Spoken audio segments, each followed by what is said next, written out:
கடலூர் மாவட்டம் சிதம்பரத்தில் மக்களை காப்போம் தமிழகத்தை மீட்போம் என்ற பிரச்சார பயணத்தில் ஈடுபட்டுள்ள அதிமுக பொதுச் செயலாளர் எடப்பாடி பழனிசாமி மக்கள் மத்தியில் உரையாற்றி வருகிறார். அந்த நேரடி காட்சிகளை காண்போம்.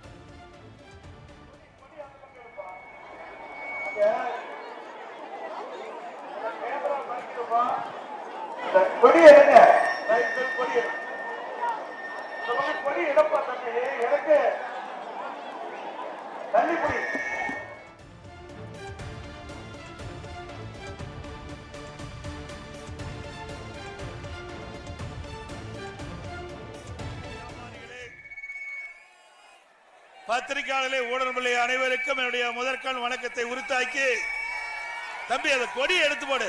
அங்க டிவி பிடிக்கிற அந்த கொடி அந்த பக்கம், கொடி அந்த பக்கம் எடுப்பா. அங்க அந்த கேமரா மறைக்குதுப்பா.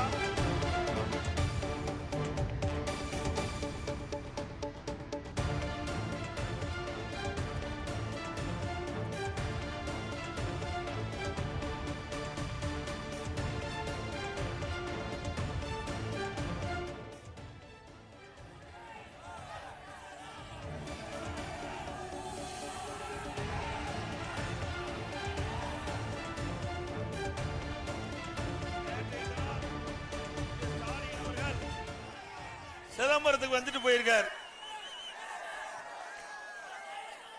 நான் ஏற்கனவே என்னுடைய சுற்றுப்பயண நிகழ்ச்சியில விளம்பரப்படுத்தி இருந்தேன்.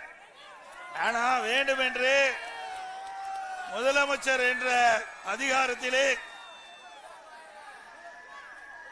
நான் சுற்றுப்பயணம் அறிவிச்ச பிறகு அவர் வந்து சிதம்பரத்துக்கு வந்து ஒரு நிகழ்ச்சியில கலந்துட்டு போயிருக்கார். ஆட்சி அதிகாரம் இருக்கின்ற காரணத்தினால அவர்கள் நாங்கள் அறிவித்த சுற்றுப்பயணத்திற்கு இடையூறாக அவர் வந்து விட்டு சென்றிருக்கிறார். அதை பத்தி எல்லாம் எங்களுக்கு கவலையே இல்லை. இன்றைய தினம்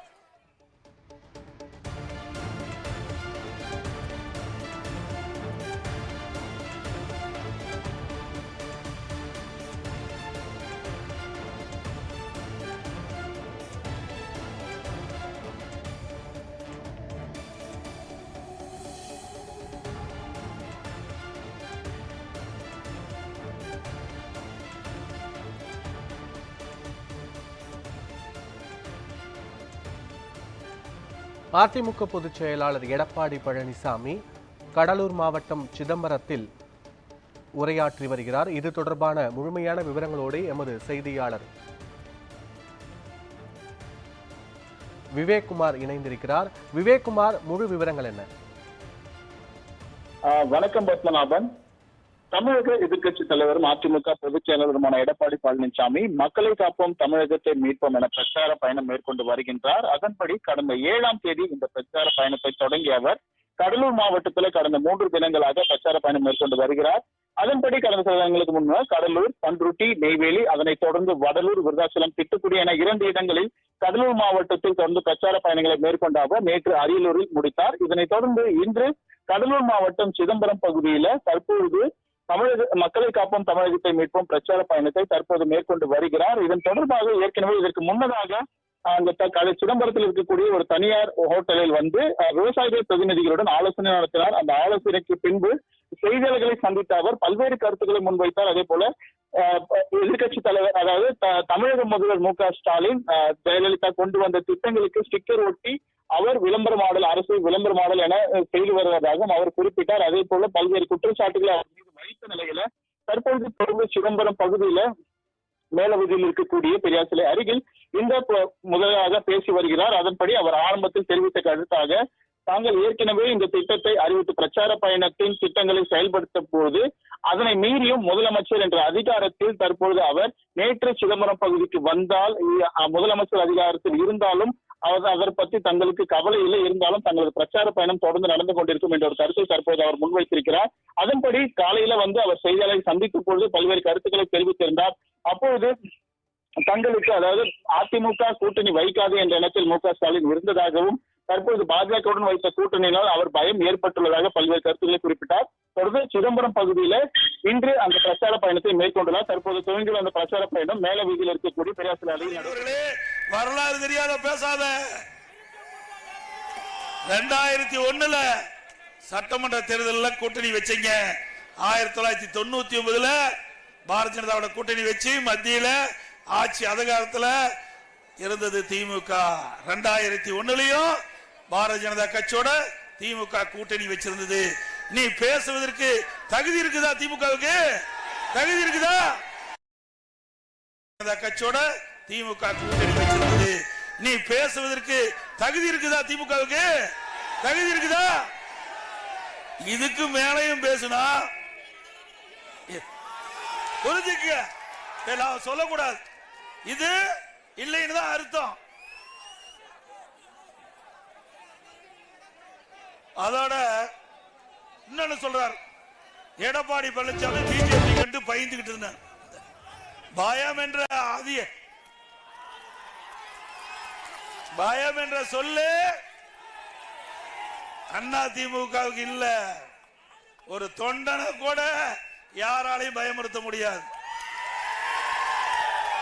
அண்ணா திமுக தொண்டன் முதல் தலைவர் வரை சொந்த காலிலே நிற்கின்றவர்கள், எதற்கும் அஞ்சாதவர்கள்.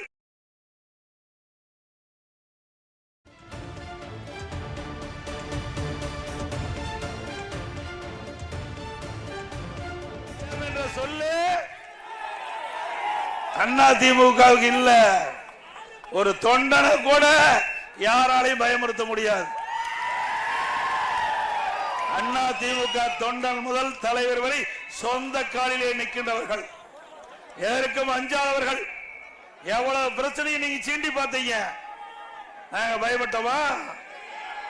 இதே பொன்மனச்சம்பல் புரட்சி தலைவர் எம்ஜிஆர் அவர்கள் திராவிட முன்னேற்ற கழகத்தை எதிர்த்து சட்டமன்றத்திலே பேசுகின்ற பொழுது அப்பொழுது திமுக கட்சி சேர்ந்தவர்கள் அவர் மீது புத்தகத்தை எரிந்து விசிறினார்கள், அவருடைய மைக்கை துண்டிச்சாங்க. அப்படி இருக்கும்போது பொன்மனச்சம்பல் புரட்சி தலைவர் எம்ஜிஆர் சட்டமன்றத்தில் பேசினார். மீண்டும் இதே ராமச்சந்திரன் சட்டமன்றத்தில் நுழைகின்ற பொழுது தமிழ் மக்களுடைய பேராதரவை பெற்று முதலமைச்சராக நுழைவேன் என்று சபதம் போட்டார். அதன்படி மக்களுடைய ஆதரவு பெற்று பெரும்பான்மையான இடங்களில் வெற்றி பெற்று முதலமைச்சரானார். அதே போல 1989 நானும் சேவல்ல ஜெயிச்ச எம்எல்ஏ இருந்தேன். அப்ப அம்மாவோட பணியாற்றக்கூடிய வாய்ப்பு கிடைச்சது. அந்த காலகட்டத்தில் அம்மா எழுந்து சட்டமன்றத்தில் பேசிக் கொண்டிருக்கும் போது திராவிட முன்னேற்ற கழகத்தை சேர்ந்த அமைச்சர்கள், சில சட்டமன்ற உறுப்பினர்கள் அம்மாவை கடுமையாக சட்டமன்றத்திலே தாக்கினார்கள். மாண்புமிகு அம்மா அவர்கள் எதிர்க்கட்சி தலைவராக இருந்தாங்க, ஒரு பெண்மணியா இருந்தாங்க. அதையெல்லாம் பாராம சட்டமன்றத்தில் சட்டம் இயற்றக்கூடிய சட்டமன்றத்திலேயே ஒரு எதிர்க்கட்சி தலைவரை பெண் என்றும் பாராமல் தாக்கிய திமுக கட்சி தான் இன்றைய தினம் நம்மகிட்ட சவால் விடுது. எங்க அம்மா தாக்கி பார்த்த அம்மாவும் அவர்களும் சபதமேற்றார்கள். மீண்டும் இந்த அவையில் சட்டமன்றத்தில் நுழைகின்ற பொழுது மக்களுடைய பேராதரவை பெற்று தமிழகத்தினுடைய முதலமைச்சராக நுழைவேன் என்று சபதம் எடுத்தார்கள். மக்களுடைய ஆதரவோடு பெரும்பான்மை இடங்களில் வெற்றி பெற்று 1991 ஆட்சி பொறுப்பை ஏற்றார்கள். இது சரித்திரம். அம்மாவை கொலை செய்ய முயற்சிக்க எத்தனை முயற்சி. அம்மா பிரச்சாரத்தை முடிச்சுக்கிட்டு கார்ல வந்துட்டு இருக்கும்போது மீனம்பாக்கம் விமான நிலையத்தில் லாரி விட்டு அம்மா கார் மீது மோதினார்கள். அம்மா உங்களுக்கு வலுமை வேணும் வலுமை வேணும் கத்திட்டு மணல் மண்ணு அப்படி அல்ல. தண்ணி பஞ்சம் ஹோட்டலில் இருந்தாலும் இல்லாவிட்டாலும் மக்களுடைய பிரச்சனை. அம்மா வெளியூர் போய் சிகிச்சை பெற்றாங்க. அதையெல்லாம் தாங்கிதான் இன்றைய தினம் அனைத்து இந்திய அண்ணா திராவிட முன்னேற்ற கழகம் எவராலையும் வீழ்த்த முடியாத இயக்கமாக, வலிமையான இயக்கமாக இன்றைக்கு உருவெடுத்திருக்கிறது. ஸ்டாலின் அவர்களே, அம்மா மறைவுக்கு பிறகு எவ்வளவு பிரச்சனையை நீங்க தூண்டி விட்டீங்க.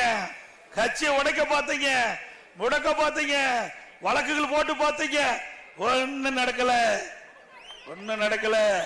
அண்ணா திமுக என்பது இருவரும் தெய்வங்கள் உருவாக்கிய கட்சி. பொன்மனச்சம்பல் புரட்சி தலைவர் எம்ஜிஆர், புரட்சி தலைவர் அம்மா இருவரும் தலைவருடைய அருள் ஆசியோடு எந்த கொம்பனும் அண்ணா திமுகவை தொட்டு கூட பார்க்க முடியாது. இவர் பிஜேபிக்கு என்று பயப்படும் சொல்றீங்க, நீ வேணா பயப்படலாம். ஏன்னா கொள்ளையடிச்சு வச்ச பணத்தை காக்க வேணும்ல, அதுக்கு தானே எப்ப பார்த்தாலும் எம்பியில உங்களுக்கு வலிமை வேணும் வலிமை வேணும் கத்திட்டு இருக்கிறீங்க. அண்ணா திமுக அப்படி அல்ல. கூட்டணியில் இருந்தாலும் இல்லாவிட்டாலும் மக்களுடைய பிரச்சனையை பேசுவதில் முதல் கட்சி அண்ணா திமுக கட்சி. உங்களை போல ஆட்சியில் இருக்கின்ற போது ஒரு நாடகம், ஆட்சியில் இல்லாத போது ஒரு நாடகம். அப்படி ரெட்டை வேடம் போடுகின்ற கட்சி அண்ணா திமுக கட்சி அல்ல. அதோட திரு ஸ்டாலின் அவர்கள் முதலமைச்சர் ஆன உடனே பாரத பிரதமர் நரேந்திர மோடி அவர்களை அழைத்து வந்து விழா நடத்தினார். இன்றைக்கு என்னங்கிறாரு? பாரதிய ஜனதா கட்சி தீண்டத்தகாத கட்சிங்கிறார். திரு ஸ்டாலின் எதிர்கட்சி தலைவராக இருக்கும் போது திரு மோடி அவர்கள் சென்னைக்கு வந்த போது கருப்பு பலூன் விட்டார், கருப்பு கொடி காட்டினார். இப்போ பாரத பிரதமர் நரேந்திர மோடி அவர்கள் சென்னைக்கு வருகின்ற பொழுது இன்றைக்கு முதலமைச்சர் ஆன பிறகு திரு ஸ்டாலின் வெள்ளை குடை பிடிக்கிறார். வெள்ளை குடை பிடித்த வேந்தர் பட்ட பெயர் கொடுத்துடலாம். ஏன் எங்களை பத்தி பாக்குற பேசுறீங்க? இன்னொருவர் குட்டி தலைவர் வந்திருக்காரு. எந்த தலைவர் உங்களுக்கு தெரியுமில்ல? உதயநிதி. அவரு பேசுறார் என்ன, எடப்பாடி பழனிசாமி அமித்ஷா வீட்டுக்கு கள்ளத்தனமா போறாங்க. என்ன, அவர் பாகிஸ்தான்லயே உள்துறை அமைச்சரா இருக்காரு, இந்திய நாட்டுடைய உள்துறை அமைச்சர். ஐயா, நீ ஒரு ஸ்டேட்ல துணை முதலமைச்சர் இருந்துகிட்டு இந்த குதிக்கிறிய, இந்திய நாட்டையே ஆளக்கூடிய ஆளுமை மிக்க உள்துறை அமைச்சரா இருக்கிறாரு. அவரை பார்ப்பதில் என்ன தவறு? நீங்க பாரதிய கட்சி மதவாத கட்சி, தீண்டத்தகாத கட்சின்னு சொல்லிட்டு பாரத பிரதமரை போய் திரு ஸ்டாலினும் பாக்குறாரு, திரு உதயநிதி ஸ்டாலினும் பாக்குறாங்க. அப்படின்னா அங்க பயம், இங்க வீராப்பு. இதுதான் ஸ்டாலினுடைய நாடகம், கருணாநிதி குடும்பத்தினுடைய நாடகம். மக்கள் ஏமாந்து விடக்கூடாது. இந்த 2026 தேர்தலில் மக்கள் விரோத திமுக ஆட்சியை அகற்றுகின்ற தேர்தலாக இருக்கணும். இன்றைக்கு திரு பாரத பிரதமர் நரேந்திர மோடி அவர்கள் சென்னைக்கு அழைக்கிறாங்க, உதயநிதி அழைக்கிறார். கேலோ இந்திய விளையாட்டு அந்த நிகழ்ச்சியில் பங்கு பெறும் அழைத்தது உதயநிதி ஸ்டாலின் அவர்கள். அதே போல செஸ் ஒலிம்பிக் போட்டி, செஸ் ஒலிம்பியாட் போட்டி, அதுல கலந்துக்கிட்டு ஸ்டாலின் அழைச்சு கலந்துக்கிட்டார். இன்றைக்கு பல திட்டங்களுக்கு கலைவாணர்கள் அடிக்கல் நாட்டின அந்த திட்டத்தை அடிக்கல் நாட்டுவதற்கு பாரத பிரதமர் அழைச்சார். இவரெல்லாம் பிரதமருக்கு வரவேற்பு கொடுக்கிறாங்க, ரோட் ஷோ நடத்துறாங்க, அவர்களை விழாவுக்கு அழைத்து பாராட்டுறாங்க. நாம கூட்டணி சேர்ந்தா இவ்வளவு பொறுமை, எதிர்ப்பு, பயம். கூட்டணி வச்சுட்டாங்களே என்ன செய்வது? ஆட்சி பறிபோய்விட வேண்டிய அச்சம் ஸ்டாலின் வந்துட்டது. சட்டமன்றத்தில் திடீர்னு எழுந்துச்சார். என்ன பார்த்து கேள்வி. 16 ஆண்டு காலம் மத்தியில் ஆட்சி அதிகாரத்தில் இருந்தது திமுக. அதுல பாத்தீங்கன்னா விபி சிங் அவர் தலைமையில் இருந்த மந்திரி சபையில் இடம்பெற்றிருந்தாங்க. மரியாதைக்கு தேவகடா அவர்கள் பிரதம மினிஸ்டர் இருந்த பொழுது அந்த அமைச்சரில் இடம்பெற்றிருந்தீங்க. ஐஜேக குஜரால் அவருடைய அமைச்சர்களை இடம்பெற்றிருந்தீங்க. அப்புறம் பாஜக அந்த அமைச்சரவையில் இடம்பெற்றிருந்தீங்க, காங்கிரஸ் அமைச்சரவையில் இடம்பெற்றிருந்தீங்க. இப்படி எல்லா கட்சியிலும் இடம்பெற்றிருந்த ஒரே கட்சி திமுக கட்சி. 16 ஆண்டு காலம் மத்தியிலே ஆட்சி அதிகாரம் இருக்கும் போது தமிழ்நாட்டை பத்தி ஞாபகம் அல்ல. தமிழ்நாட்டு மக்கள் தேவையான திட்டங்களை கொண்டு வர வேண்டும் என்று அக்கறை இல்லை. ஓட்டு போட்ட மக்களை மறந்த முதலமைச்சர் இன்றைக்கு வீரவசனம் பேசுறார். மத்தியிலிருந்து நிதி கிடைக்கவில்லை என்று 1999 இருந்து 5 ஆண்டு கால மத்தியிலே ஆட்சி அதிகாரத்தில் இருந்தீங்களே. இப்ப பாரதிய ஜனதா கட்சி தான் ஆண்டது. அப்பெல்லாம் நிதி கேட்டு பெறல, அப்பெல்லாம் திட்டங்களை கேட்டு பெறல. அப்போ ஆட்சி அதிகாரம் மத்தியிலே தேவைப்பட்டது திமுக குடும்பத்துக்கு. நாட்டு மக்களை நாட்டு மக்களை பற்றி கவலைப்படல. எல்லா கட்சியிலையும் அமைச்சரவையில் இடம்பெற்று மத்தியில இன்றைய தினம் வேண்டும் என்று திட்டமிட்டு பாரதிய ஜனதா கட்சியை அன்றாட பேசுகின்ற ஒரு பொருளாக்கி என்ன நியாயம்? சிந்திச்சு பாருங்க, ஒவ்வொருவரும் சிந்திக்க வேணும். நீ உண்மையிலேயே நாட்டு மக்களுக்கு நன்மை செய்ய வேண்டும் என்று எண்ணி இருந்தா 16 ஆண்டு காலம் மத்தியிலே ஆட்சி அதிகாரத்தில் திமுக இடம்பெற்றுகின்ற பொழுது தேவையான திட்டங்களை நிதிகளை பெற்று தமிழ்நாடு வளர்ச்சி பெற்றிருக்கும். அதை பத்தி எல்லாம் கவலைப்படாத ஒரே கட்சி திமுக கட்சி, திரு கருணாநிதி குடும்பம். அது மட்டும் இல்ல, இன்றைய தினம் இந்த பகுதியெல்லாம்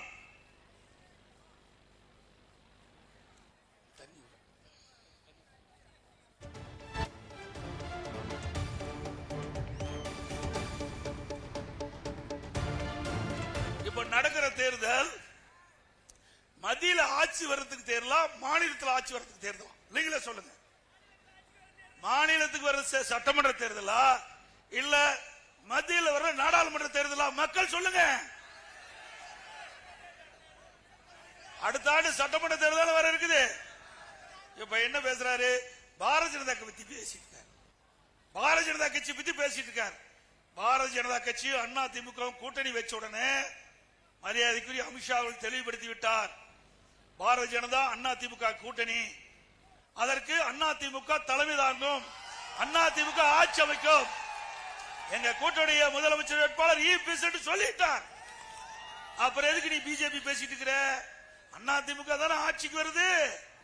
எங்களை பத்தி பேசினா பரவாயில்ல, பிஜேபி பத்தி பேசி மக்களை குழப்பி சந்தடி சாக்குல மக்களுடைய வாக்களை பெற்று மீண்டும் ஆட்சிக்கு வந்து விடலாம் என்று ஸ்டாலின் பகல் கனவு காண்கிறார். ஏங்க, ஒரு முதலமைச்சரா இருக்கிறீங்க, ஒரு கட்சிக்கு தலைவரா இருக்கிறீங்க, இது கூட தெரியாதா? மாநிலத்தில் நடக்கிற தேர்தலுக்கும் மத்தியில் நடக்கிற தேர்தலுக்கும் வித்தியாசம் தெரியாத ஒரு கட்சி தலைவர் ஸ்டாலின்.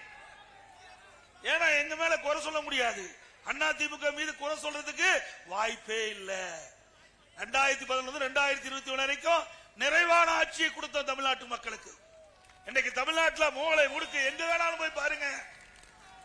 2011 2021 வரைக்கும் அண்ணா திமுக ஆட்சி எப்படிப்பட்ட ஆட்சி என்று மக்களை கேட்டுப்பார். எந்த இடத்துல கேட்டாலும் அண்ணா திமுக ஆட்சி பொற்கால ஆட்சி என்று சொல்வார்கள். அதே நேரத்தில் 2021 2025 30 வரை 50 மாத திராவிட முன்னேற்ற கழக ஆட்சி எப்படி என்று கேளுங்கள். மக்கள் எதிர்பார்த்துக் கொண்டிருக்கின்றார்கள். இந்த ஆட்சி திராவிட முன்னேற்ற கழக ஆட்சி எப்பொழுது அகற்றப்படும் என்று மக்கள் எதிர்நோக்கிட்டு இருக்கிறாங்க. எப்பொழுது தேர்தல் வரும் என்று காத்துக் கொண்டிருக்கிறார்கள். ஸ்டாலின் அவர்களே, என்னுடைய ஆட்சியில ஏதாவது குறை இருந்தா சொல்லலாம், பதில் சொல்ல தயாரா இருக்கிறேன். உங்களுடைய ஆட்சியில எல்லா துறையிலும் லஞ்சம், கலெக்ஷன், கமிஷன், கரப்ஷன் தான் தாரக மந்திரம்.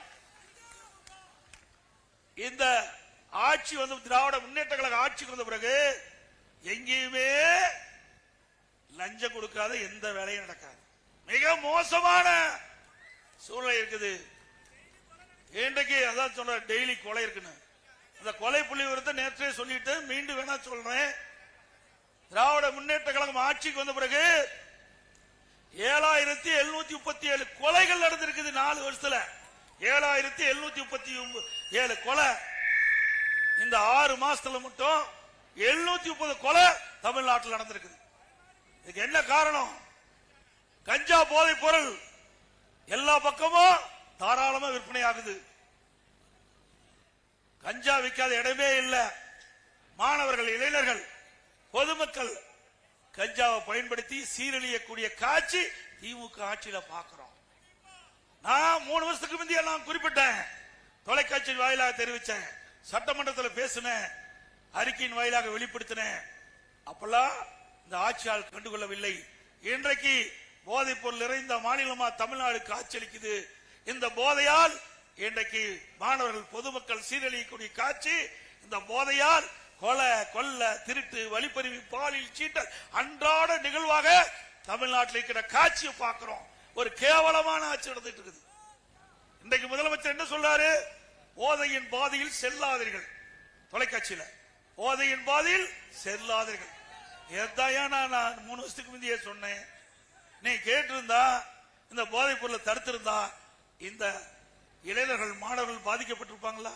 இப்படிப்பட்ட ஆட்சி தேவையா சொல்லுங்க? சட்ட ஒழுங்கா அடியோடு சீர்கெட்டு விட்டது. 4 நாளைக்கு முந்தி பாக்குறேன், எஸ்ஐ போட்டு 3 பேர் 2 பேர் குத்துன்னு குத்துறான். சப் இன்ஸ்பெக்டர் 2 நம்பர் முகத்து மேலே குத்துறாங்க. அப்புறம் எங்க போய் நம்மளை காப்பாத்துறது? அந்த எஸ்ஐ அவர் காப்பாத்திக்க முடியல. நேற்றைக்கு முன்தினம் மணல் கொள்ள ஒருவர் மணக்கொள்ளையை தட்டி கேட்கிறார், மணல் அல்லது தவறு என்று. உடனே அங்க இருக்கின்ற அந்த மணல் மாபியா கும்பல் அவரை வெட்டி சாக்கிறாங்க. அதே இடத்தில் இறக்கிறார். அவருடைய தம்பி தடுக்க போறார். அவரும் படுகாயமடைந்து மருத்துவமனையில் சிகிச்சை பெற்று வருகிறார். அவருடைய தாயார் சிகிச்சை பெற்று வருகிறார். அதை வழக்கு போடுறதுக்கு கூட காவல்துறை அஞ்சுகிறது.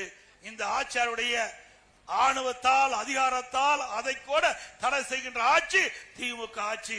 திரு ஸ்டாலின் அவர்களே, அனைத்து இந்திய அண்ணா திராவிட முன்னேற்ற கழக ஆட்சி மீண்டும் தமிழகத்திலே மலரும். அப்பொழுது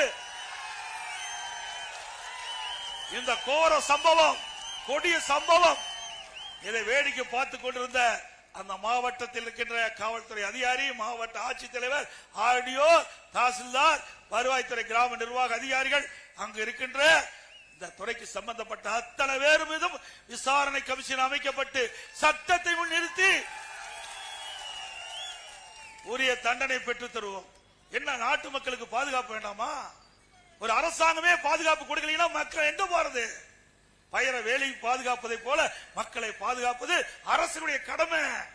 ஒருத்தர் வெட்டி சாக்கிறாங்கன்னா அதை வேடிக்கை பார்க்கிறாங்க. இப்படிப்பட்ட ஒரு கொடுமையான ஆட்சி தேவையா? தேவைங்களா? சட்ட ஒழுங்கு சத்தி சிரிக்குது. நான் அதான் அடிக்கடி சொல்றேன். இருக்கிற முதலமைச்சர் பார்த்தீங்கன்னா திறமையற்ற முதலமைச்சர், பொம்மை முதலமைச்சர். அப்படி சாவி கொடுத்தா நம்ம குழந்தைகளை சாவி கொடுத்து பொம்மையை வச்சுட்டா பொம்மை டப்பு டப்புன்னு கை தக்கும். இப்படி கை தட்டுற முதலமைச்சர் வச்சுட்டு எப்படி நாட்டை பாதுகாக்க முடியும்? பாதுகாக்க முடியுமா? ஒரு நல்ல ஆட்சி தமிழகத்திலே மலர வேண்டும். அது மட்டும் இல்ல, அவர் கூட்டணி கட்சி தலைவர்கள் நேற்று தினம் நினைக்கிறேன் ஒரு நிகழ்ச்சியில பங்கு பெற்று அவரெல்லாம் பேசுறாங்க. ஓஹோ, அற்புதமான ஆட்சி, அற்புதமான ஆட்சி, நிறைய திட்டங்களை திரு ஸ்டாலின் கொண்டாந்துருக்காருன்னு. கூட்டணி கட்சி தலைவர்களே உஷாராக இருங்க, உங்களுக்கு சீட்டெல்லாம் குறைச்சு விடுவாங்க. அப்புறம் வேற எங்க போக முடியும்? நீங்க எல்லாம் ஜாலரா அடிக்கிறாங்க. 4 ஆண்டு காலம் அந்த நாட்டிலே நடக்கின்ற அக்குறுமங்கள் அதையெல்லாம் தட்டி கேட்க கூட்டணி கட்சிக்கு வக்கு இல்ல. எவ்வளவு பிரச்சனை, விலைவாசி உயர்ந்து போச்சு, அதை தட்டி கேட்க முடியல.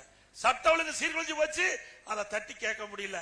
அது மட்டும் இல்ல, அந்த கூட்டணி கட்சிக்கு அவர்கள் வேட்டு வைக்கிறார் திரு ஸ்டாலின். விழுப்புரத்தில் அங்க கம்யூனிஸ்ட் கட்சியுடைய மாநாடு, அனுமதி கொடுக்க மாட்டேங்கிறார். விடுதலை சிறுத்தை கட்சி திருச்சியில் ஒரு மாநாடு, அனுமதி கொடுக்க மறுக்கிறாங்க. விடுதலை சிறுத்தை கட்சியினுடைய கொடிக்கம்பம் நடத்துக்கு முடியாதுன்னு தடுக்கிறாங்க. இவ்வளவு அசிங்கப்பட்டுமா அந்த கூட்டணியில் இருக்க வேணும்? இவ்வளவு அசிங்கப்பட்டுமா அந்த கூட்டணியில் தொடர வேணும்? சிந்திச்சு பாருங்க. அனைத்து இந்திய அண்ணா திராவிட முன்னேற்ற கழகத்தை பொறுத்த வரைக்கும் எங்க கூட்டணியில் சேர்கின்றவர்களுக்கு ரத்தன கம்பளம் விரிச்சு வர இருக்கின்ற கட்சி அண்ணா திமுக கட்சி. கூட்டணி என்பது அந்த சூழ்நிலைக்கு தக்கவாறு அமைப்பது. இன்னைக்கு எல்லா கட்சியுமே கூட்டணி அமைச்சுதான் போட்டியிடுது.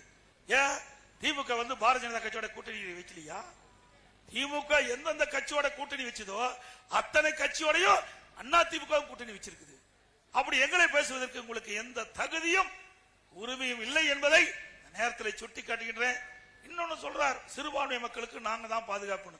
நீ எங்க பாதுகாத்திருக்கிற? சிறுபான்மை மக்களுக்கு என்ன செஞ்ச சொல்லு பார்க்கலாம். புள்ளி விவரத்தை அண்ணா திமுக ஆட்சியில் நாங்க என்னென்ன சொல்லணும் பட்டியலிட்டு சொல்றேன். உங்களுக்கு தில்லு திராணி தெம்பு இருந்தா சிறுபான்மை மக்களை ஏமாற்றாமல் உண்மை செய்தியை நாட்டு மக்கள் தெரிவிங்கள். அனைத்து இந்திய அண்ணா திராவிட முன்னேற்ற கழகம் ஜாதிக்கும் மதத்திற்கும் அப்பாற்பட்ட கட்சி. ஒரே ஜாதி, ஆண் ஜாதி, பெண் ஜாதி, அதுதான் எங்களுடைய கட்சியுடைய நோக்கம். அதுதான் அப்படித்தான் எங்களுடைய தலைவர் வளர்த்திருக்கிறாங்க. அதன்படிதான் அண்ணா திமுக இன்றைக்கும் செயல்பட்டுக் கொண்டிருக்கிறது. ஆகவே சிறுபான்மை மக்கள் எந்த விதத்திலும் அண்ணா திமுக 30 ஆண்டு காலம் ஆட்சியிலே அமர்ந்திருக்கின்றது. எந்த இடத்திலையும் அவர்கள் பாதிக்கல. இன்னைக்கு அரண் போல் சிறுபான்மை மக்களை பாதுகாத்த அரசாங்கம் அண்ணா திமுக அரசாங்கம். மறந்துவிடா ஸ்டாலின் அவர்களே, மக்களை ஏமாற்றி வாக்குகளை பெறுவதற்காக நீங்க செய்கின்ற தந்திர மாடல் ஒருபோதும் பலிக்காது என்பதை இந்த நேரத்தில் தெரிவிக்கிறேன். நீங்க பாத்தீங்கன்னா 2001ஆம் ஆண்டு இதே புரட்சி தலைவி அம்மா அவர்கள் இஸ்லாமிய பெருமக்கள் கோரிக்கை வச்சாங்க. அவருடைய கோரிக்கை ஏற்று புனித ரமலான் மாதத்தில் பள்ளி வாசலுக்கு நோன்பு கஞ்சி தயாரிக்க சுமார் 5400 மெட்ரிக் டன் அரிசி கொடுத்த கட்சி அரசாங்கம் அதிமுக அரசாங்கம். எந்த ஆட்சியில கொடுத்தாங்க? பாகிஸ்தான்ல கூட கொடுக்கறதில்ல. நாம கொடுத்தோம். அம்மா தாய் தெய்வமாக ஆயிட்டாங்களே, அந்த தாய் கொடுத்தாங்க அதிமுக அரசுல. நாகூர் தர்கா சந்தன கூட்டு திருவிழாவிற்கு ஒவ்வொரு ஆண்டும் சந்தன கட்டைகள் விலையில்லாம கொடுக்கின்ற அரசாங்கம் அதிமுக அரசாங்கம் இருந்தது. 2018 வரை ஹஜ் புனித பயணம் மேற்கொள்ள இஸ்லாமிய பெருமக்களுக்கு மத்திய அரசு மானியம் வழங்கி வந்ததை திடீர்னு நிறுத்திட்டாங்க. நான் முதலமைச்சர் இருக்கும் போது ஹஜ் புனிதம் மேற்கொள்ள 6 கோடி ரூபாய் தொடர்ந்து நாங்க கொடுத்தோம். அதை உயர்த்த வேண்டும் என்று கோரிக்கை வச்சாங்க. 2021ஆம் ஆண்டு அந்த ஹஜ் புனித பயணம் மேற்கொள்வதற்கு அதிமுக அரசு 12 கோடி உயர்த்தி கொடுத்தது. அதே போல ஹஜ் பயணத்தின் போது அந்த இஸ்லாமிய பெருமக்கள் சென்னையிலே தங்கி செல்வாங்க. அதற்கு ஹஜ் இல்லம் கட்ட வேண்டும் என்று கோரிக்கை வச்சாங்க. 15 கோடி ஹஜ் இல்லம் கட்டுவதற்கு நிதி ஒதுக்கீடு செய்த அரசாங்கம் அதிமுக அரசாங்கம். 2016 ஹாஜிகளுக்கு மாதந்தோறும் 20,000 ரூபாய் மதிப்பீடு வழங்க திட்டத்தை துவக்கியது அதிமுக அரசு. உலமாக்களுக்கு மோதினார்களுக்கு ஓய்வூதிய பயனாளிகள் எண்ணிக்கை 2400 2600 ஆகும். ஓய்வூதியம் 750 3000 உயர்த்தப்பட்ட அரசாங்கம் அதிமுக அரசாங்கம். உலமாக்களுக்கு புதிய இருசக்கர வாகனங்கள் மானியத்தில் 25,000 நாங்கள் கொடுத்துக்கிட்டு இருந்தோம். இப்படி பல திட்டங்களை கொண்டு வந்து நிறைவேற்றப்பட்ட அரசு அதிமுக அரசு. ஸ்டாலின் அவர்களே, இஸ்லாமிய பெருமக்களை கண்ணை இமையாப்பலை போல காத்த அரசாங்கம் அதிமுக அரசாங்கம். அப்படி ஆட்சி புரிந்த கட்சி அரசாங்கம் அதிமுக அரசாங்கம் என்பதை நேரத்தில் சுட்டிக்காட்டி, இப்ப நேற்றைய தினம் உங்களுடன் ஸ்டாலின், யாருடன் ஸ்டாலின்? உங்களுடன் ஸ்டாலின் இங்க வந்து முத தொடக்கி வச்சுட்டு போயிருக்காரு. உங்களுடன் ஸ்டாலின் என்ற ஒரு விளம்பரத்தால் அடிச்சு 46 கோரிக்கைகள் நீங்க கொடுத்தா உடனே நிறைவேற்றி கொடுத்துருவார் ஸ்டாலின். நிறைவேற்றி கொடுத்துட்டு தான் அடுத்த வேலையை பார்க்க போறார். ஏங்க, இப்பதான் உங்களை பத்தி சிந்திச்சிருக்காரு ஸ்டாலின். 4 வருஷமா சிந்தனையே வரல. இப்பதான் மக்களை பத்தி சிந்திக்கின்ற முதலமைச்சர் தமிழ்நாடு முதலமைச்சர் ஸ்டாலின். இனி வந்து இதை கொடுத்து இதில் இருக்கிற பிரச்சனைகள்லாம் இவர் தீர்த்து வைக்கிறாராம். சரி, எதிர்கட்சி தலைவராக இருந்தீங்க. 2011க்கு முந்தி நீங்க எதிர்கட்சி தலைவராக இருந்தீங்க. 2016க்கு முந்தைய 10 ஆண்டு காலம் எதிர்கட்சியில் இருந்தீங்க. அப்ப என்ன சொன்னீங்க? நான் முதலமைச்சர் இருக்கும்போது ஊர் ஊரா போய் கிராம நகரத்தெல்லாம் போய் ஒரு திட்டு மேல பாயை விரிச்சு போட்டு ஊர் மக்களை எல்லாம் அழைச்சி இது மாதிரி வெள்ளத்தாள் எடுத்து உங்களுடைய கோரிக்கைகளை எழுதி கொடுங்க. நான் கொண்டாந்துருக்கிறேன் பெட்டி வாங்கி பழக்கம் இல்ல, அதனால பெட்டி கொண்டாந்துருக்கிறேன். அந்த பெட்டியில அந்த கோரிக்கை மனுவை போடுங்க. நான் அந்த பெட்டியை பூட்டி சீல் வச்சு வீட்டுக்கு எடுத்துக்கிட்டு போய் பத்திரமா திமுக ஆட்சிக்கு வந்த பிறகு அந்த சீலை உடைச்சு பெட்டியை திறந்து மனுவை எடுத்து படிச்சு பார்த்து தீர்வு காணுன்ற. அப்புறம் எதுக்கு இது? அப்புறம் எதுக்குயா இது? ஏற்கனவே போட்ட மனு என்ன ஆச்சு? மக்களுடைய குறைகளை சுட்டிக்காட்டி தானே மனு போட்டிருந்தாங்க. அப்படின்னா இதை ஏமாற்றுகின்ற நாடகம். சதுரங்க வேட்டையில ஒரு செய்தி வரும். அதாவது சதுரங்க வேட்டையில ஒருத்தர் பேசுவார், அந்த நடிகர் பேசுவார். ஒருவரை ஏமாற்ற வேண்டும்னா ஆசையை தூண்ட வேணுமா? ஒருவரை ஏமாற்ற வேணும்னா அப்படி உங்களுடைய ஆசையை தூண்டி இப்படிப்பட்ட இந்த நோட்டீஸ் அடிச்சு வீடு வீடா கொடுத்து அவர்கள் வந்து உங்களுடைய பிரச்சனை தீர்ப்பாராம். ஏற்கனவே போட்ட மனுவுக்கே இன்னும் விட கிடைக்கல. அப்புறம் எங்க நீங்க வந்து இதுக்கு தீர்வு காண போறீங்க? இன்னும் இருப்பது 8 மாசம். இருப்பது 8 மாசம். ஒருவருக்கு உடம்பு சரியில்லைன்னா ஹாஸ்பிட்டல் சீரியஸா இருந்தா வெண்டிலேட்டர் பொருத்துவாங்க. அப்படி வெண்டிலேட்டர் பொருத்தி இந்த ஆட்சி ஓடிட்டு இருக்குது. வெண்டிலேட்டர் எடுத்தா ஆட்சி போச்சு. 2026 சட்டமன்ற தேர்தலில் பொதுமக்கள் வெண்டிலேட்டரை எடுத்துருவாங்க. இந்த ஆட்சி முடிஞ்சு போச்சு கதை. நீங்க நாட்டு மக்களுக்கு நன்மை செய்வது உண்மையா? மக்கள் நம்புவாங்களா? நீ ஏற்கனவே நம்பி மக்கள் நடுத்தருவுக்கு வந்துட்டாங்க. இன்னும் போறதுக்கு வழி இல்ல. ஒரு முடிவுக்கு வந்துட்டாங்க மக்கள். அடுத்து வருகின்ற 2026 சட்டமன்ற பொதுத் தேர்தல் போது அனைத்து இந்திய அண்ணா திராவிட முன்னேற்ற கழக கூட்டணி பெரும்பான்மை இடங்களை வெற்றி பெற்று தனிபெரும் ஆட்சியா அமைக்கும் என்று இந்த நேரத்தில் தெரிவித்து, இன்றைக்கு ஸ்டாலின் போற பக்கம் பேசுறாரு. அண்ணா திமுக ஆட்சியில ஒண்ணுமே நடக்கல, ஒண்ணுமே செய்யல அப்படின்னு சொல்லிட்டு இருக்காரு. திரு ஸ்டாலின் அவர்களே, அனைத்து இந்திய அண்ணா திராவிட முன்னேற்ற கழக ஆட்சியில சிதம்பரம் சட்டமன்ற தொகுதியில அருமைச்சவர் பாண்டியன் அவர்கள் எம்எல்ஏ இருக்கும் போது என்னிடத்திலே கோரிக்கை வச்சு பல திட்டங்களை உங்களுக்கு பெற்று தந்திருக்கிறார். அது ஒரு சிலவற்றை மட்டும் நீங்க தெரிவிக்கிறேன்.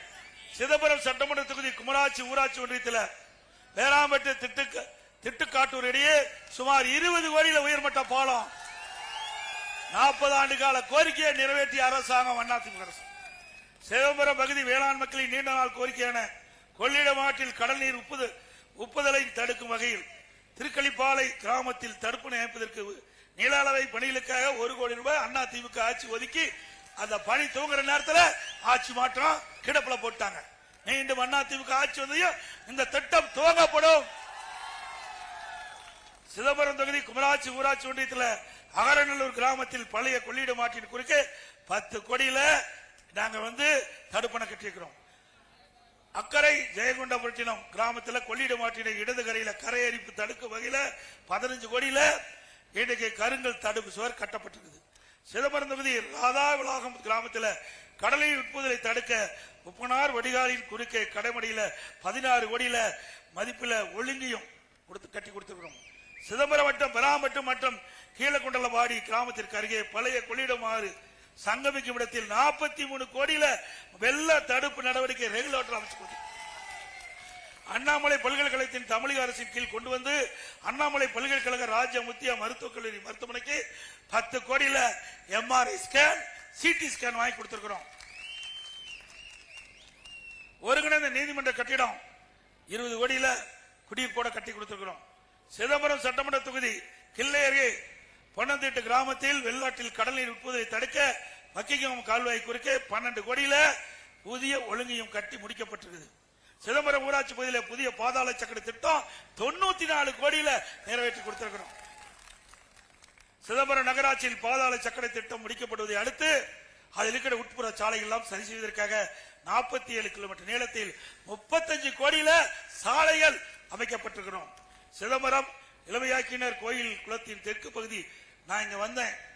அந்த புயல் போது அங்க வந்தேன். அந்த குளக்கரையெல்லாம் சரிஞ்சிருந்தது. மக்கள் கோரிக்கை வச்சாங்க. சட்டமன்ற உறுப்பினர் இதை சரி செய்ய வேண்டும் கோரிக்கை வச்சார். இளமையாக்கினர் கோயில் குளத்தின் தெற்கு பகுதி சுற்றுச்சுவர் மற்றும் கரை பலப்படுத்த சுமார் 2 கோடி 62 லட்சம் கொடுத்த அரசாங்கம் அதிமுக அரசாங்கம். சிதம்பரம் நகரில் சுமார் 11 கோடி மதிப்பில் சுற்றுலாத்துறையின் மூலம் புதிய பயண விடுதி மற்றும் அலுவலக கட்டிடம் கட்டி கொடுத்திருக்கோம். சிதம்பரம் சட்டமன்ற தொகுதி ஆரியகோஷ்டி பகுதியில் தமிழ்நாடு குடிசை மாற்று வாரியத்தின் மூலம் சுமார் 28 கோடி மதிப்பீட்டில் 288 அடுக்குமாடி குடியிருப்புகள், இதில் பரங்கப்பேட்டை பேரூராட்சி பகுதியைச் சேர்ந்த 240 பயனாளிகள் முஸ்லீம் மதத்தை சார்ந்தவர்கள், இதர பிரிவினருக்கு 48 வீடுகள் கொடுத்திருக்கிறோம். இப்படி பல திட்டங்களை கொண்டாந்திருக்கிறோம். இன்னைக்கு அதே போல இந்த சிதம்பரம் சட்டமன்ற தொகுதியில சுமார் 19 கோரிக்கை அடங்கிய மனு நீங்க கொடுத்திருக்கிறீங்க. அதிமுக ஆட்சி வந்த பிறகு இந்த கோரிக்கையெல்லாம் பரிசீலித்து நிறைவேற்றப்படும் என்ற செய்தியை இந்த நேரத்தில் தெரிவித்து,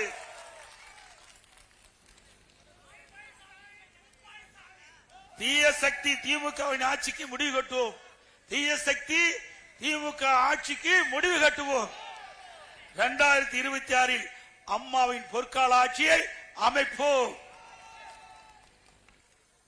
அனைத்து இந்திய 2026 ஆண்டு நடைபெற இருக்கின்ற சட்டமன்ற பொதுத் தேர்தலில் அனைத்து இந்திய அண்ணா திராவிட முன்னேற்ற கழக வேட்பாளர் நிறுத்தப்பட்டால் அவருக்கு இரட்டை சின்னத்திலே வாக்களித்து வெற்றி பெற செய்யுங்கள்.